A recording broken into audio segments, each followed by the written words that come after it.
આજની ધર્મકથા. પ્રણામ. સમ્રાટ સંપ્રતિ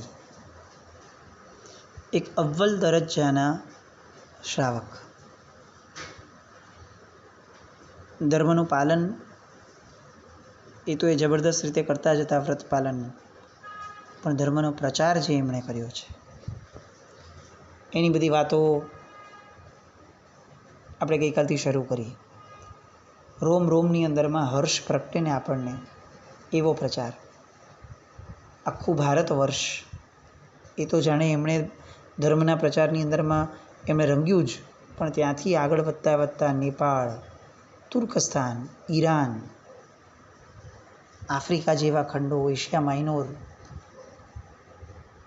ઇજિપ્ત, આગળ વધતા યુરોપ, અમેરિકા, એ સમયે જેટલું વિસ્તૃત અને જેટલું એ ડેવલપ થયું હશે તેટલું, પણ એટલું ચોક્કસ છે કે સમ્રાટ સંપ્રતિએ જે ઉપદેશકોની એક આખી ટીમ તૈયાર કરી હતી, હજારો ઉપદેશકોની, અને એ ટીમે જે કમાલ કર્યો એ કદાચ આજના સમય માટે, આપણી માટે શ્રેષ્ઠતમ આલંબન છે.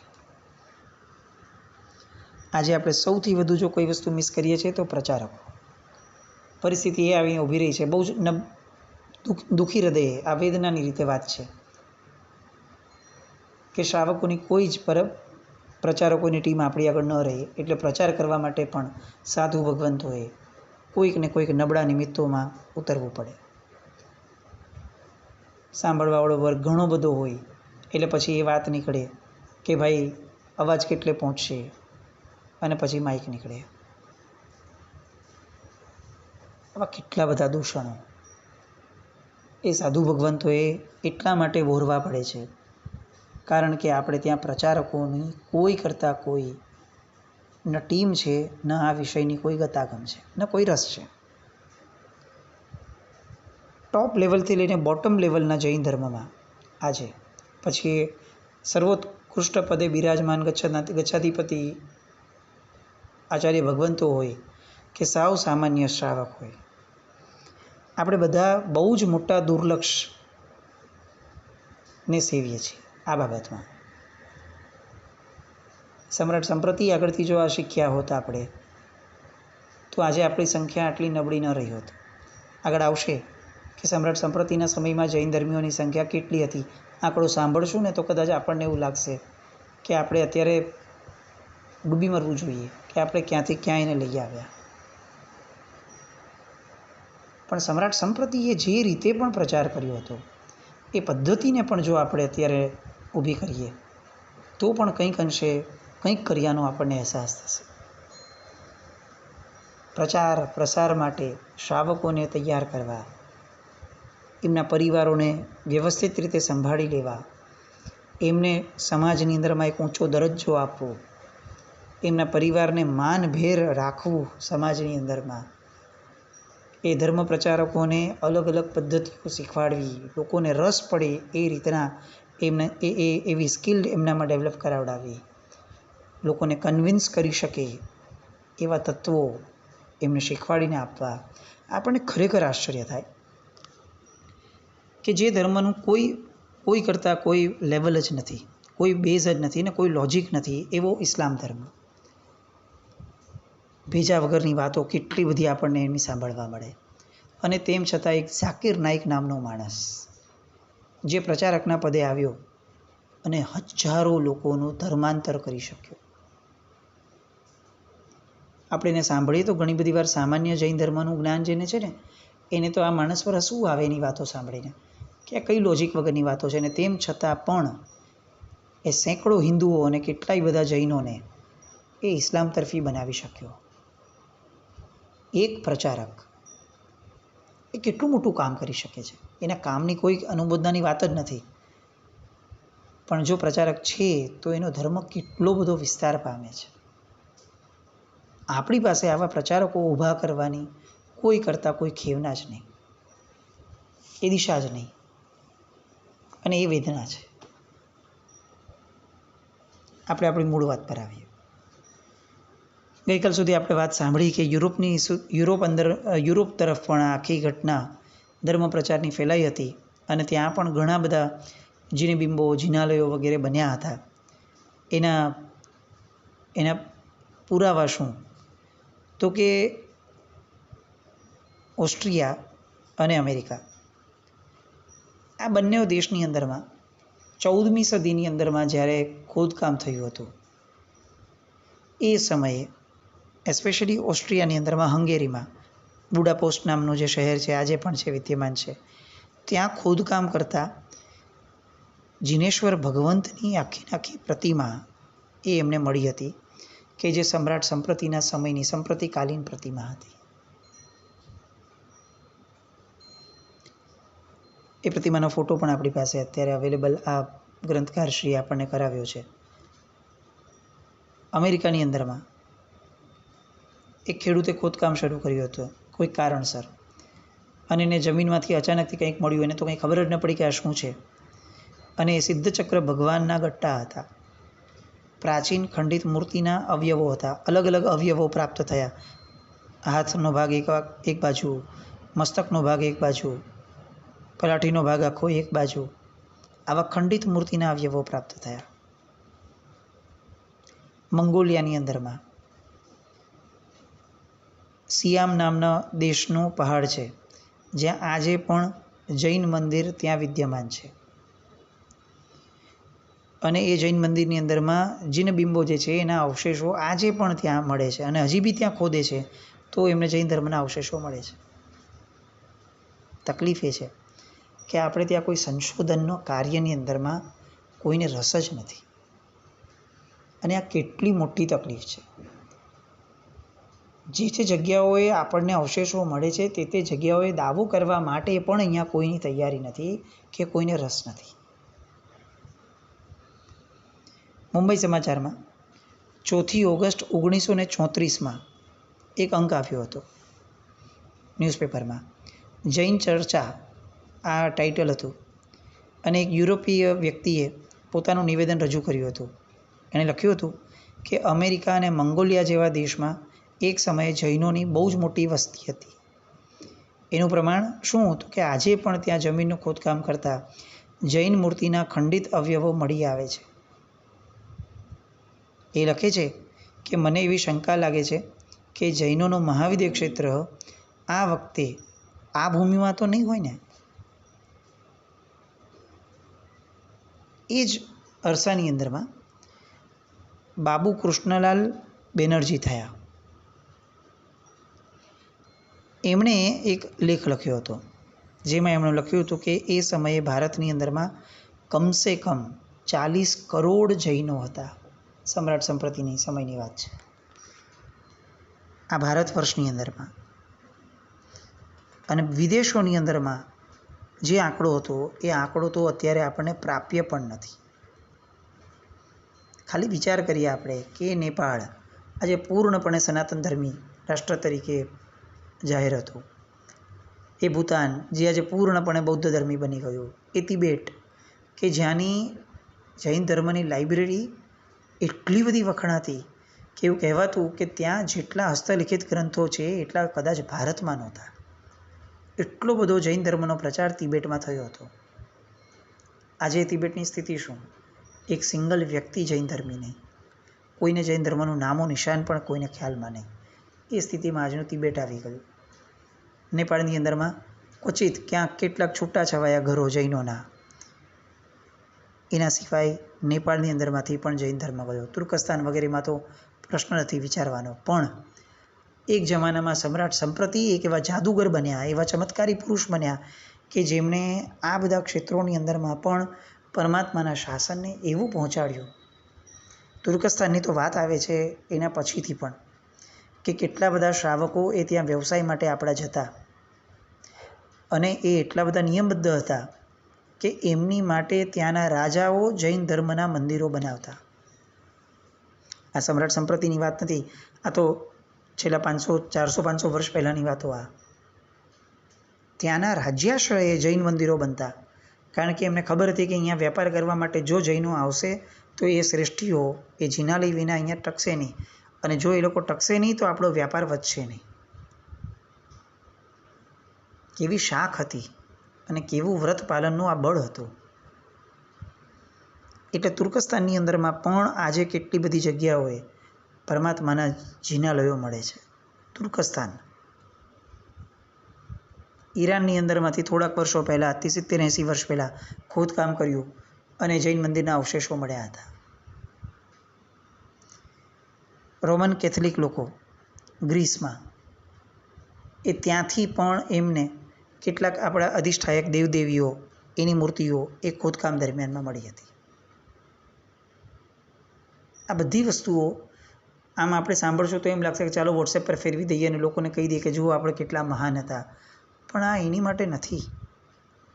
આ વાતો કરવાનું કારણ એ છે કે આપણે લોકોને આ બધું કહી અને ખુશ થવા કરતાં આપણે ક્યાંથી ક્યાં પહોંચી ગયા અને કેટલા નિર્માલ્ય થઈ ગયા એ સમજી અને હવે કંઈક અંશે આપણે અટકીએ અને એ દિશામાં આગળ વધીએ કે જે દિશા આપણા પૂર્વજો આપણી માટે ખુલ્લી મૂકીને ગયા હતા. આપણું બળ, આપણું ધન આપણે એ દિશામાં વાપરીએ કે જે દિશામાં નિતાંત લોકોને જૈન ધર્મ પ્રત્યેનો સદ્ભાવ થાય અને આ જૈન મત એમને સ્વીકારવાનું મન થાય. સવિજીવ કરું શાસન રસી આવું રોજ બોલીએ છીએ, દિવસમાં 5 વાર આવું બોલતા હશું. પણ એ શાસન રસી બનાવવા માટેની પ્રોસેસ એ કેવી હોય એ આપણે ક્યારે વિચારતા જ નથી. સવિજીવ કરું શાસન રસી બોલનારો વ્યક્તિએ પોતાના ઘરની અંદરમાં શાસન રસીપણું પ્રગટાવી નથી શકતો અને કદાચ બહુ નબળા શબ્દોમાં કહીએ તો પ્રગટાવવામાં એમને રસ પણ નથી. પણ એને આ વાક્ય રોજ બોલવું છે.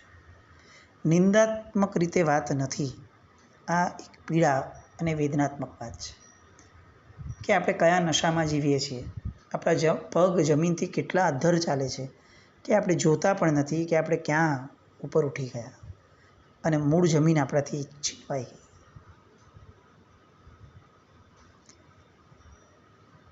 મૂર્તિ પૂજાનો પ્રાચીન ઇતિહાસ આ ગ્રંથના આધારે ઘણી બધી વાતો આપણને આ બાબતમાં સાંભળવા વાંચવા માટે મળે છે. સમ્રાટ સંપ્રતિનો એ ઉત્તમ યુગ, સુવર્ણ યુગ જૈન ધર્મ માટેનો, જેની અંદરમાં એના આપણે હમણાં જ વાત કરીએ એના સિક્કાઓનું પણ ચલણ ચાલ્યું અને ટંકશાળી સિક્કાઓ એ અલગ અલગ જગ્યાએ બનાવવાનું પણ એમણે શરૂ કર્યું. એક બાજુ સિક્કાની અંદરમાં એ સંપ્રતિ એવું લખતા અને બીજી બાજુ સ્વસ્તિકનું ચિહ્ન કરતા. આ સ્વસ્તિક ઉપર એ 2 ટપકાઓ કરતા અને એની ઉપર અર્ધચંદ્રાકાર આકૃતિ અને એની ઉપર એક ત્રીજું ટપકું કરતા અને આ સાથે સાથે મૌર્ય શબ્દ જે છે એ પણ એ લોકો મૌર્ય ભાષામાં લખતા. આવા સિક્કાઓ આજે પણ વિદ્યમાન છે મ્યુઝિયમોમાં. આપણે જેને સિદ્ધશિલા કહીએ છીએ તેવો અર્ધચંદ્રાકાર ભાગ એ સિક્કામાં છપાઈને એ બધાને આપતા હતા ચલણ માટે.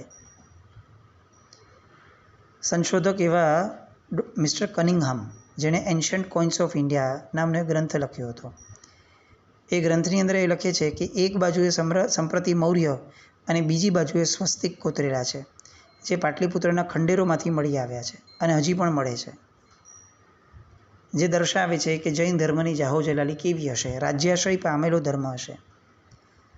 બીજા એક ઇતિહાસકાર મિસ્ટર જયસ્વાલ, એમણે મોડર્ન રિવ્યૂ નામના 1934માં મે મહિનાના માસિકની અંદરમાં એમણે લખ્યું હતું ટોડ રાજસ્થાનના ભાગમાં કે સમ્રાટ સંપ્રતિના 721 જેટલા સિક્કાઓ એ જૈન વિહારોનું દર્શન કરતા વર્ણન કરતા એવા સિક્કાઓ એ એમને પ્રાપ્ત થયા હતા, જેમાં એક બાજુ સંપ્રતિ લખ્યું હોય અને બીજી બાજુ વિહાર કરતા જૈન મુનિઓ એમના ચિત્રો એ એમને પ્રાપ્ત થયા હતા. આપણા જ એક મહાત્મા દર્શન વિજયજી મહારાજ, સંશોધનમાં અવ્વલ દરજ્જાના મહાત્માઓ કહી શકાય એમાંનું એક આ નામ. શ્રી જૈન સત્યપ્રકાશ નામનું એક માસિક આવતું હતું. એ માસિકની અંદરમાં પણ એમણે આ સિક્કાને લગતી બધી જ માહિતીઓ મૂકી. અફઘાનિસ્તાન, યવન પ્રાંતો એ બધામાં પણ આજે પણ ક્યાંક ક્યાંક આ સિક્કાઓ ખોદતા મળે છે. એક જગ્યાએ અફઘાનિસ્તાનમાંથી મળ્યો તો સિક્કો, જેમાં સત્યકેતુ વિદ્યાલંકાર મહારાજા સંપ્રતિ એવા લખેલા સિક્કાઓ મળ્યા. ક્યાંકથી દ્વિતીય ચંદ્રગુપ્ત આ લખેલા સિક્કાઓ મળ્યા. આ બધી જ પ્રમાણભૂત હકીકતો કહેવાનું કારણ આ છે કે પરમાત્માનું શાસન એ આવા વિરલ મહાપુરુષોથી કેટલું બધું શોભાયમાન હતું. અને આ બધા મહાપુરુષો એ કેટલા બધા એડવાન્સ હતા. આજે આમ એડવાન્સના નામે, મોડર્નના નામે આમ નાકનું ટેરવું ચડાવતા આપણે કેટલી બધી વિજ્ઞાનની હરણફાળ, એની પ્રજ્ઞપ્તિઓ અને વિજ્ઞપ્તિઓ ગાતા એવા આપણે આપણા જ પૂર્વજોની વિજ્ઞપ્તિઓ ગાતા ભૂલી ગયા.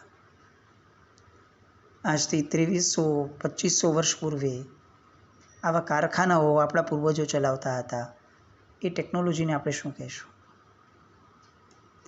અને એકલું આ પાટલીપુત્રમાં તો એવું નહીં, સંપ્રતિએ અવંતી, રાજપૂતાના આ બધી જ જગ્યાઓએ એમણે કારખાનાઓ મૂક્યા હતા. હજી એક પ્રકારનું કારખાનું જે સમ્રાટ સંપ્રતિએ શરૂ કરાવ્યું એ હતું મૂર્તિનું કારખાનું. 1.25 કરોડ જીનબીમ કઈ રીતે બન્યા હશે એ તો વિચાર કરીએ આપણે. 1.25 કરોડ કેટલી મોટી સંખ્યા.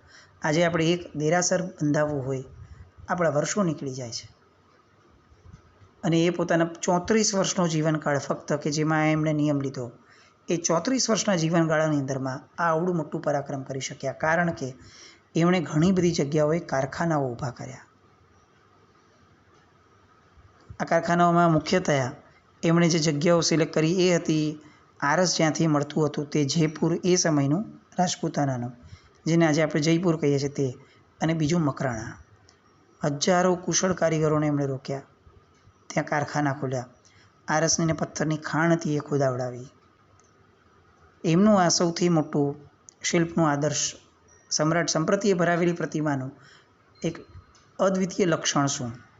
તો કે એ શિલ્પના આદર્શના નમૂનારૂપ એક જ જાતની ઘાટીલી પરમાત્માઓ બનાવતા મૂર્તિઓ અને નિશાની તરીકે હાથની કોણીની નીચે 2 ટેકાઓ રાખતા, 2 લાડુ જેવા ટેકા રાખતા. આજે પણ સંપ્રતિ મહારાજાના ભરાવેલા ભગવાનો જોવા મળે તો એ પારખવાના હોય તો એ આ 2 હાથ નીચે રહેલા ટીકાના એટલે કે લાડુના આધારે એમને આપણે પરખી શકીએ છીએ. આ ઉપરાંત ગિરનાર, જૂનાગઢ, માળવા, મારવાડ, શત્રુંજય આ બધા જ જગ્યાઓએ એમણે શિલ્પીઓને રોક્યા અને અલગ અલગ દેવાલયો એ એમણે ત્યાં બનાવડાવ્યા. મહારાજાની એ સમયે પ્રતિજ્ઞા હતી એટલે એના કારણે પાષાણની અદ્ભુત કારીગરીવાળી એક સરખી નિશાનીવાળી 1.25 કરોડ મૂર્તિઓ બની. લગભગ 5 પંચધાતુની એમણે 95,000 જેટલી પ્રતિમાઓ બનાવી અને અલગ અલગ જગ્યાઓએ એમણે એ ત્યાં આપી. 700 જેટલી દાનશાળાઓ ખોલી. જીર્ણોદ્ધાર લગભગ 36,000 જિનાલયોનો એમના દ્વારા જીવનકાળ છેલ્લા 34 વર્ષના જીવનકાળ દરમિયાન થયો. કેટલી વાતો સમ્રાટ સંપ્રતિની. અશોકના સ્તૂપ વખણાયા તો સમ્રાટ સંપ્રતિની પ્રતિમાઓ વખણાઈ.